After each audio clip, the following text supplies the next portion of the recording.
Bismillahirrahmanirrahim. Assalamualaikum warahmatullahi wabarakatuh.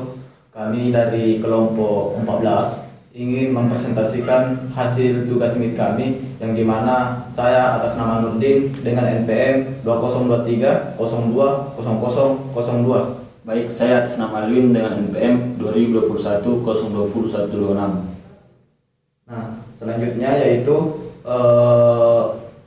soalnya yang dimana yang pertama itu sebutkan definisi testing menurut William C. Hetzel, Glenford, Myers, dan IEE. Mungkin soal tersebut akan dijawab oleh teman saya yaitu Alvin. Baik, adapun pengertian testing dari William C. Hetzel yaitu testing adalah aktivitas yang bertujuan mengevaluasi atribut atau kemampuan suatu program atau sistem serta memastikan bahwa hasilnya sesuai dengan yang diharapkan. Yang kedua yaitu adalah Glenford J. Myers, yang dimana dalam pandangannya itu tujuan utama testing adalah menemukan kesalahan atau error dalam sebuah program. Dan yang ketiga adalah IEE atau Institute of Electrical and Electronics Engineers, yang dimana testing di sini mencakup aktivitas analisis perangkat lunak untuk mendeteksi perbedaan antara kondisi aktual dan kondisi yang diharapkan serta mengevaluasi fitur dari perangkat lunak tersebut. Nah, itu tadi pengertian dari definisi testing. Nah, selanjutnya yaitu jelaskan apa itu white box testing dan black box testing. Nah, mungkin pertanyaan itu yang akan dijawab langsung oleh saya, yang dimana white box testing adalah metode pengujian perangkat lunak yang dimana penguji memiliki akses ke struktur internal ataupun kode sumber dari sistem yang diuji. Nah, itu tadi pengertian dari white box. Selanjutnya yaitu black box. Black box testing adalah metode pengujian perangkat lunak di mana penguji tidak memiliki akses ke struktur internal ataupun kode sumber sistem yang diuji. Pengujian dilakukan berdasarkan spesifikasi fungsional perangkat lunak. Nah, itu tadi mengenai penjelasan dari white box dan black box. Selanjutnya yaitu prinsip-prinsip dari testing.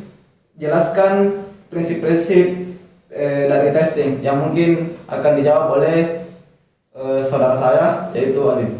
Baik, di sini terdapat beberapa prinsip-prinsip testing, yaitu yang pertama, testing menunjukkan kehadiran bug bukan ketiadaan bug, yang dimana bertujuan untuk menemukan kesalahan dalam perangkat lunak, tetapi tidak dapat membuktikan bahwa perangkat lunak bebas dari bug atau error. Bahkan jika pengujian tidak menemukan bug, itu tidak berarti perangkat lunak sepenuhnya bebas dari kesalahan. Yang kedua, pengujian yang menyeluruh tidak mungkin dilakukan. Tidak mungkin untuk menguji semua kemungkinan kombinasi data, jalur eksekusi dan atau skenario. Oleh karena itu, pengujian harus diprioritaskan berdasarkan risiko dan kebutuhan fungsional.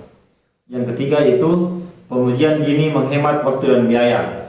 Di sini semakin dini pengujian dilakukan dalam siklus pengembangan perangkat lunak, seperti pada tahap desain atau kode, semakin sedikit biaya dan waktu yang dibutuhkan untuk memperbaiki bug. Dan yang keempat adalah defect clustering. Sebagian besar bug ditemukan di area kecil tertentu dalam perangkat lunak. Prinsip ini dikenal sebagai Pareto Principle, di mana 80% bug biasanya ditemukan di 20% modul atau komponen. Yang kelima adalah paradox pesticide. Jika pengujian yang sama dilakukan berulang kali, pada akhirnya metode ini akan menjadi kurang efektif karena bug yang tersisa mungkin tidak dapat ditemukan dengan pendekatan yang sama. Dan yang keenam adalah testing bergantung pada konteks. Strategi pengujian bergantung pada jenis aplikasi, kebutuhan pengguna, dan resiko. Pengujian untuk aplikasi ini untuk keamanan kritis berbeda dengan pengujian untuk aplikasi e-commerce. Yang ketujuh adalah kesalahan tidak valid dapat membuat pengujian menyesatkan. Tidak semua hasil negatif selama pengujian menunjukkan bug nyata, Terkadang kesalahan disebabkan oleh kesalahan dalam skenario pengujian, data pengujian, atau lingkungan pengujian.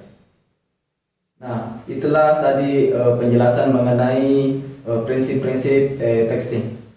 Selanjutnya yaitu pun kode program pertama mungkin akan dijelaskan langsung oleh saya, yang dimana kode program tersebut bisa memiliki diagram flow graph, yang dimana flow graph yang pertama itu input, flow graph kedua yang itu username, yang ketiga password, yang keempat if, yang kelima false, yang keenam false, yang ketujuh akses, yang kedelapan password, yang kesembilan username, dan yang kesepuluh false.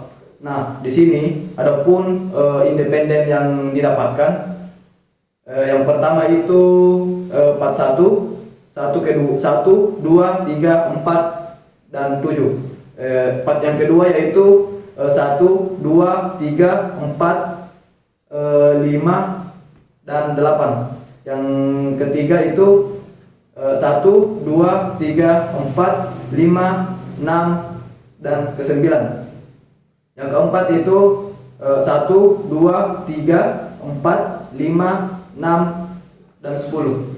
Nah, selanjutnya adapun graf matriks, graf matriksnya, yang dimana nilai tersebut itu di angka 1/2, 2/5, 3/4, 4/5, 4/7, 5/6, 5/8, 6/9 dan 6/10. Mungkin itu sedikit penjelasan mengenai di kode program yang pertama.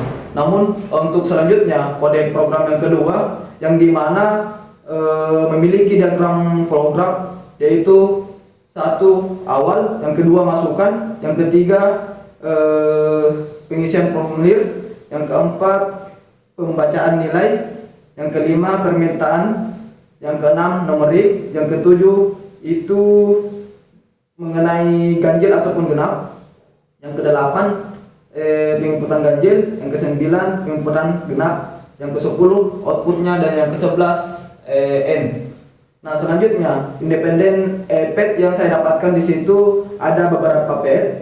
Pet yang pertama yaitu 1, 2, 3, 4, 5, 6.